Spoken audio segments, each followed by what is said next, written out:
clear prompt describes a shot the way you'd sketch it on a storyboard.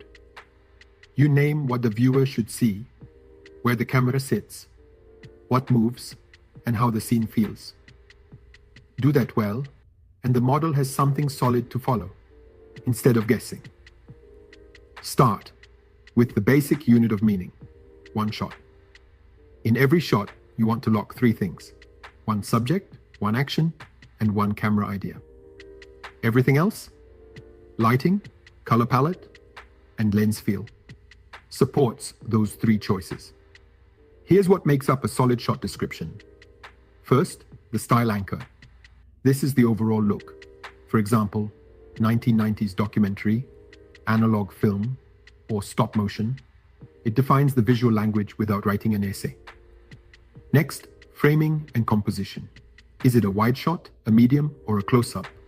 Centered or off-center? Shallow or deep focus? Just describe what the camera sees. Then, the subject and action. Who or what is on screen, and the one clear thing they're doing. Keep it simple and believable. After that comes camera movement. Maybe static, maybe a slow pan, or a gentle dolly. Pick one movement only. Then we have lighting and time. Soft daylight, neon at night, or a warm desk lamp. Choose a mood and a time of day. Next, palette or grade. Muted tones, high contrast, faded film, or teal and orange.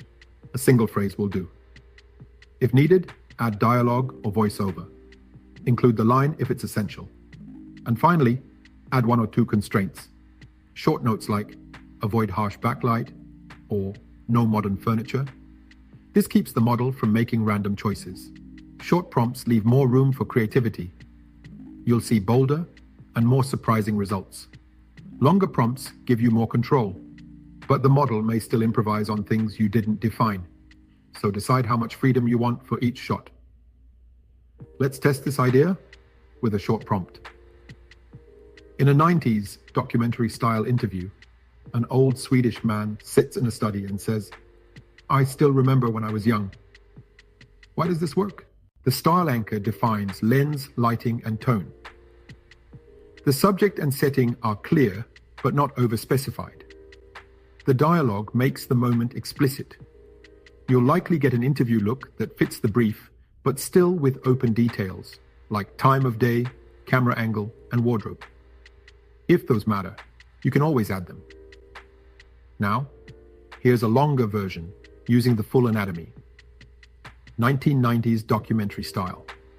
Medium close-up of an elderly Swedish man seated in a wood-paneled study. Shallow depth of field, static camera, warm desk lamp lighting in the evening, film grain texture, muted palette.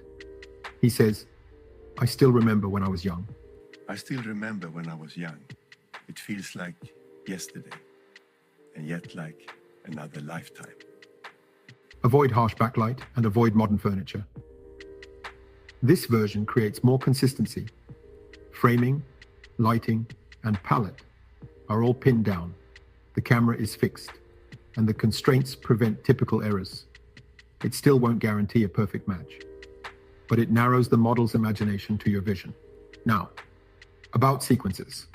Describing multiple shots in one prompt is fine when you want a continuous moment. The rule is simple. Keep each shot as its own block. One camera setup, one subject action, one lighting recipe. Think in short beats, not paragraphs. Here's a reusable structure. Shot 1, a wide establishing exterior, overcast morning, static camera. A tram passes left to right.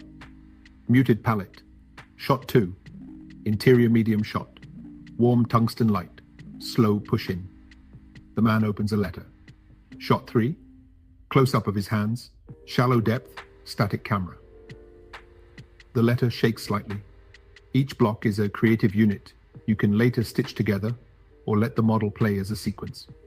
If continuity matters, like the same wardrobe or time of day, repeat those details in every block. Redundancy keeps the model from drifting. Avoid common mistakes. Don't mix incompatible camera moves in one shot. Don't ask for fast action, detailed hand interaction, and complex physics all at once. Don't overload with 5 different styles. Pick one and let the rest support it. If the result looks off, change just one variable, like framing, movement, or lighting, and regenerate. Here's a compact fill-in template. You can literally say out loud while writing, style, framing of subject doing one action, camera move, lighting and time, palette or grade, optional dialogue or voiceover. Avoid one or two things. That's the full anatomy of a well-built prompt. In the next lesson, you'll see several examples, both weak and strong, aiming for the same scene.